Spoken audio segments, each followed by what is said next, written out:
Teens are being targeted on everyday apps they're using, like Instagram and TikTok. Now, experts say the surge of Gen Z victims is alarming and shows scammers are becoming more sophisticated. No matter how tech-savvy your teen may be, data shows the scammers are winning. Money lost by victims under 20 years old grew by 1,100% over the past 5 years. They're overconfident when they go online and they're on social media, when they're talking to people, and they actually invite conversations from people they don't know because it's a cool thing to be a TikToker. It's a cool thing to be an influencer, right? A study from Social Catfish shows the top scam targeting teens are sextortion plots against boys. The FBI says scammers pose as attractive women on social media and send nude photos to the victim, demanding they do the same and send them money. If the victim doesn't send money, the scammer threatens to post their photo online. Check if someone is real by doing a reverse image search. One of the easiest ways to avoid a scam is take that image, drop it into a site like socialcatfish.com. A minute or so later, we spit out where we found that image online. Scammers are also playing with student loans. Since the government announced their student loan forgiveness plans, more fake websites are popping up. Just take that website and just Google, blank website scams. And, you can look and see if anybody's reported the site as scam. Always read the reviews to make sure that they're legitimate. Similarly, scammers are asking teenage gamers to send their bank info to make in-game purchases that'll help them win. Talent scout scams are on the rise too. Users on Instagram and TikTok receive DMs offering modeling and acting opportunities. Scammers then ask for a fee to apply, but of course, there's no talent job in sight. Experts say never give out your personal information. And it's not just identity theft, but we're seeing, scammers steal people's information to open up cryptocurrency accounts at exchanges or even bank accounts. Well, new at 4, Attorney General Bob Ferguson announced today that our state will receive $518 million from a settlement with opioid distributors. The money is intended to go towards resources and opioid treatments. KOMO's Karina Vargas has more on how the money will help local communities.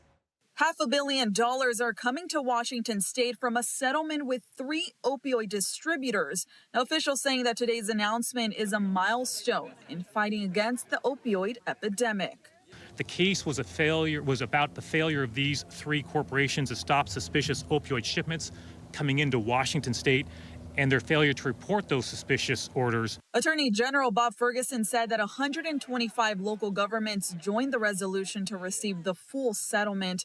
Now, $215 million will go towards cities and counties to help with resources. And now some of the counties receiving a large portion of the money includes $56 million for King County, $26 million for Pierce County, and $25 million for Snohomish County, just to name a few. In other words, these funds cannot simply go to the state general fund to be used for some other important purpose. No, these funds must be directed towards addressing the opioid epidemic that we're facing. The money was divided based on how many people died of opioids and how many are currently suffering. Pediatricians say that they're seeing an alarming rate of overdoses in young children and say that resources are hard to find. It's been very, very challenging because even when youth, like teens and their parents, are trying to seek treatment, it's been incredibly difficult finding access to treatment in a timely fashion. Dr. Shen says that a lot of the resources are geared towards adults, and she adds that this money will be beneficial towards getting youth the treatment that they need. Because we're seeing more and more youth starting to use, it'd be really effective to have more that's geared towards youth, especially supporting families, especially supporting a lot of efforts in terms of wraparound aspects. Attorney General Ferguson said he and his office will continue to hold those accountable who fuel the opioid epidemic. In Seattle, Karina Vargas, KOMO News.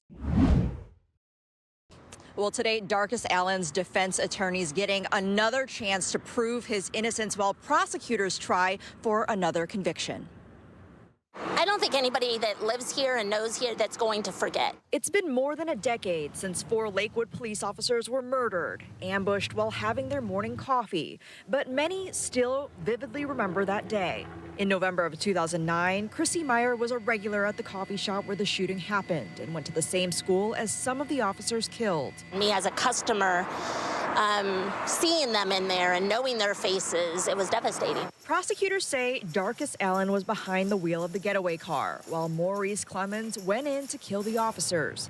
Allen has maintained he did not know what the shooter, Clemens, was planning to do, but prosecutors accused him of being an accomplice who helped plan the murders and tampered with evidence. Because he knew exactly, without a doubt, Maurice Clemens was going in there to kill himself some police officers. Clemens was killed days later during a confrontation with a Seattle police officer.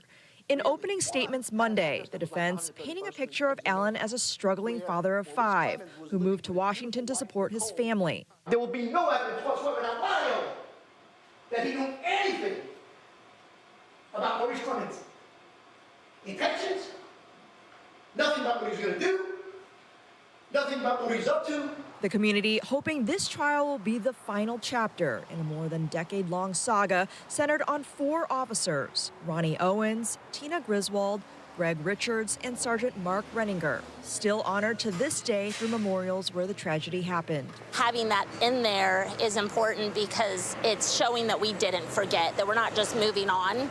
Hi, everyone. I'm Preston Phillips from KOMO News. Thanks for checking out the KOMO YouTube channel. You can see more of our videos right here by clicking on the video links for more news from the Seattle area and Western Washington. Oh, and don't forget to click the subscribe button below so you don't miss our YouTube updates.